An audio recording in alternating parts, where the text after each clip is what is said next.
Hi everyone, welcome again. This is Roxanne with you, and I just want to thank you guys who have been subscribing. And please guys, if you're viewing and you have not hit subscribe, please hit subscribe. All right. Today I wanted to just talk to you guys a little bit about the recent incident in Utah with Ruby Franke. All right, so I just want to, I'm not diagnosing or anything like that, but just to kind of give a little bit of perspective on the situation, maybe things that we can do moving forward, as it relates to things like child abuse and abuse in general. All right, so so just to give a little bit of background on what's happened in the past couple of days. Ruby Franke, she was a famous, or she's a famous YouTuber. She started the channel in 2015 called 8 Passengers, and she had her husband and her 6 children, and they showcase things like parenting tips, homeschooling challenges. They did things like meal prep, and the channel, they had a significant amount of subscribers, like over 2 million. And there was a lot of things that were happening that were a little bit questionable, but as it approached 2020, that's when people started to recognize that they were some things were looking a little bit fishy in terms of the parenting styles that they were seeing displayed. And some of the viewers, they spoke out about this, and of course Ruby was not happy with the criticisms. One of the criticisms, her 6-year-old daughter had left her lunch that day, and Ruby refused to actually take the lunch to her daughter for leaving her lunch at home. So that was one thing. Another incident that was also quite alarming, her son, who had done some form of a prank, he was forced to sleep in a beanbag for almost 7 months in that, and that was a very harsh and unusual punishment. He had to sit upright in that beanbag for 7 months. Those are some things that, they posed almost like a red flag. Viewers were not happy with it, but she, her take on it was that these are consequences that children are given for their behaviors. All right. No, and so in 2020, things started to shift a bit. They weren't posting as many videos as previously on 8 Passengers. And finally in 2023, the channel was actually deleted. All right, so in 2023, Ruby actually started to work along with her partner, who is Jody Hildebrandt, and Jody is actually a licensed professional. And one of the things that they did, they gave parenting advice and mental health advice to viewers. Unfortunately, there were some things that were very questionable in recent times, and on August 30th, Ruby's 12-year-old son had to escape, as you know, from Jody's home out in Utah, and the child ran to a neighbor's home for help. Actually, that cry for help, the child was actually begging for food and water. Quite disturbing and alarming.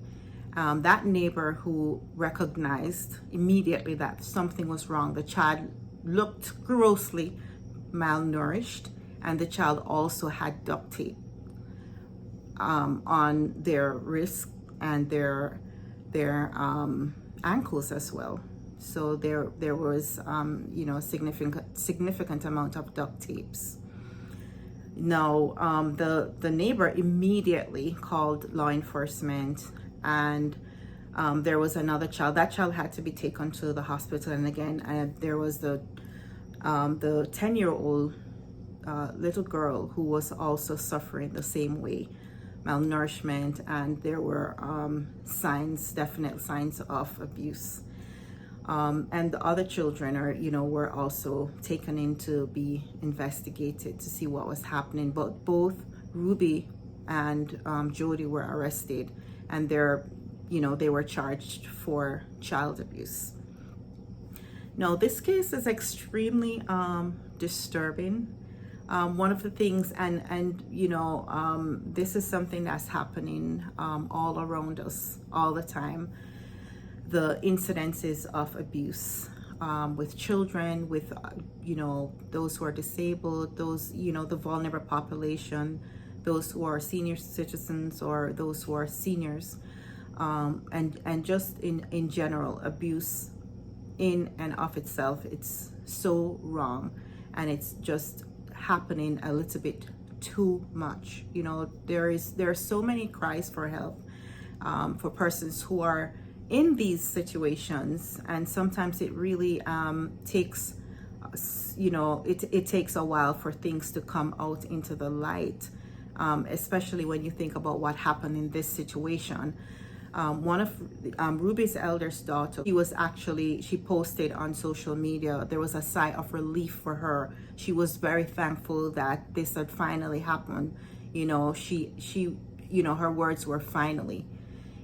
This was something that she had seen and experienced for so long, and there were several cries for help, and nothing came out of it.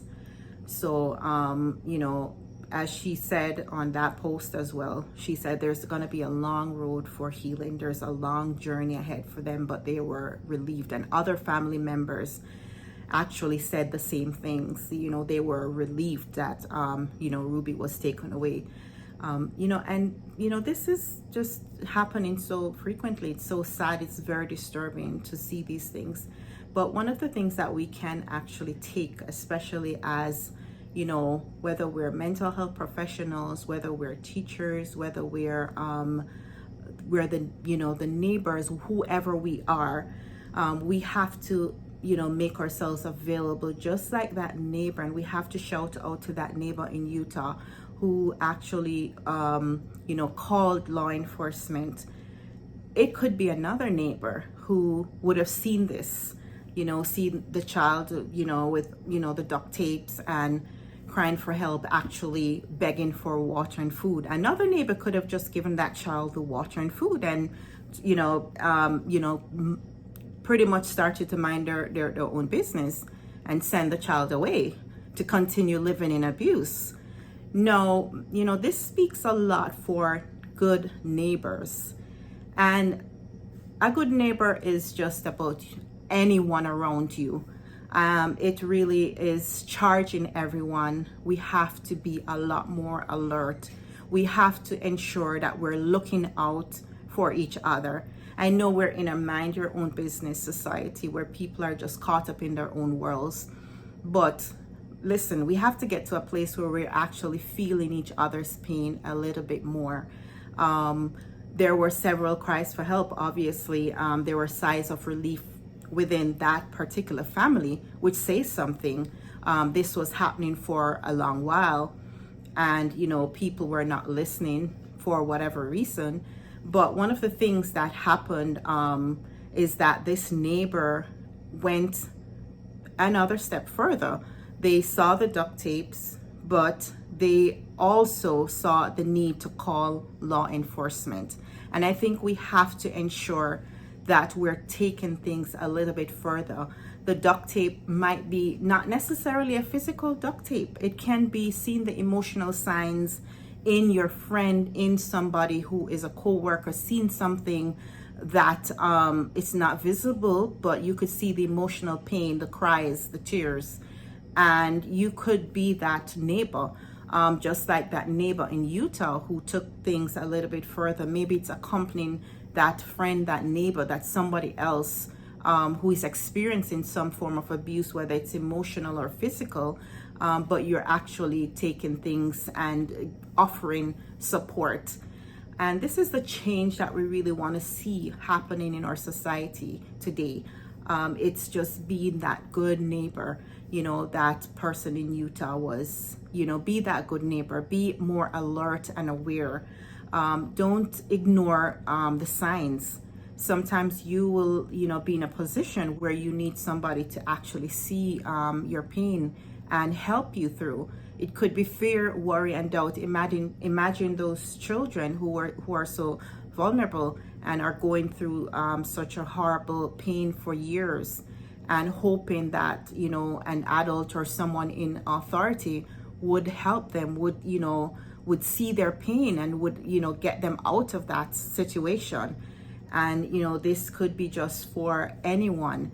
So this is a wide awakening for everyone to, you know, let's rise up, let's be united on the cause to help each other, but also to be that good neighbor, to be that supportive person for someone else out there. And I know it really takes sometimes, you know, us sacrificing, just being, you know, that kind person, not being selfish, you know, seeing ourselves in someone else's shoe for one, and just being super aware and alert of what's going on around us, not ignoring the signs and the pains that others might be faced with. So, you know, this is just, you know, just an insight out of a situation that has been, you know, that has taken place. But there are several other rubies out there, as well as persons in authorities as well, who can be the ones who are inflicting wounds on other persons. So we have to be aware of what's going on around us. So guys, please, you know, wake up and let's start doing what we need to do. Let's be supportive. Let's be kind. Let's be that good neighbor. All right. So I hope I did say something today that was useful, that was helpful, that was, you know, just kind of eye-opening for you. So guys, please go ahead, share, like, and subscribe. All right. Take good care. See you next time.